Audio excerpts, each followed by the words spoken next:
Goeiemôre aan julle almal. Dit is Vrydag die 20ste Maart. Nog 'n kans wat ek en jy het. Nog 'n dag in ons lewe toegevoeg. Ons moet dankbaar wees. Ek wonder hoeveel kere die woord dankbaarheid al op hierdie gesprek toegekom.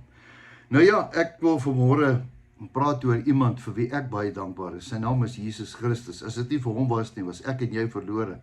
Dis al wat ek en jy die lewe het, is hy. En vanmôre wil ek oor hom praat. Hy gaan hier in Lukas 15. Hoor 'n bietjie, gaan dit vir jou lees. Lukas 15. En al die tollenaars en sondaars. Interessant, die Bybel praat van sondaars. Ek wonder wie was nie sondaars nie. Dis seker al die mense. En al die tollenaars en al die sondaars het die gewoonte gehad om na hom toe te kom en na hom te luister. Is dit nie interessant nie? Al die ou sondaars.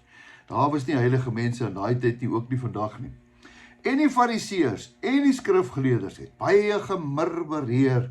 Nou die Engelse woord vir murmureer is moan. Hulle het gemoan. Daar sit die mense, die diknekke, skrifgeleerdes en die fariseërs. En dan sê hulle, hierdie man ontvang sondaars en hy eet saam met hulle.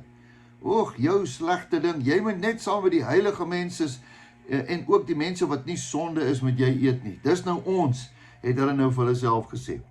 Toe vertel hy aan hulle hierdie gelykenis. Hoor 'n bietjie hoe antwoord Jesus hulle.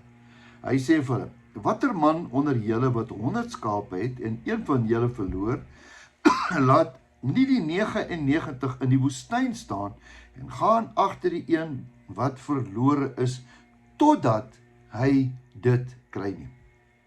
Watter een van julle gaan al julle skapies los en daai enetjie, daai verlore enetjie. Interessant. En as hy dit kry, dan sit hy dit met blydskap op sy skouers. Interessant. Die Engelse woord is hy maak hom 'n hero. Hy dra hom skouerhoog. Ek onthou my tyd as die Springbokke gespeel het en iemand was sy held, het 3 gedruk en ons laat wen, hardop die mense op die veld, en dit dra die ouens skouerhoog. Dit is Jesus se opinie van iemand wat verlore is, wat hy gekry het. En as hy dit kry, sit hy op sy blydskap op sy skouer. En as hy by die huis kom, roep hy sy vriende en sê, wees saam met my bly, want ek het my skaap gekry wat verlore is. Net so, sê ek vir julle, is daar blydskap in die hemel oor een sondaar wat hom bekeer.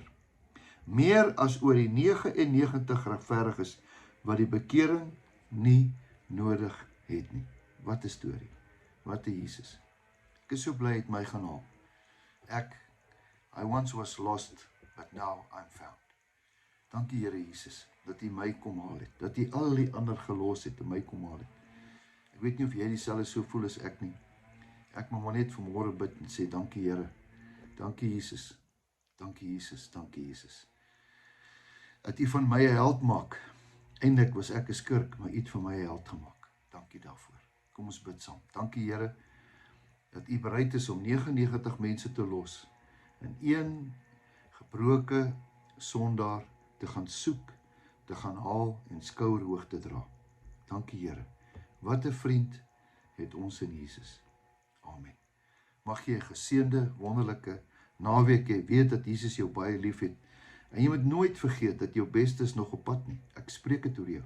Maar goedheid en guns met jou wees al die dae van jou lewe. Nou ja, totsiens, tot 'n volgende keer.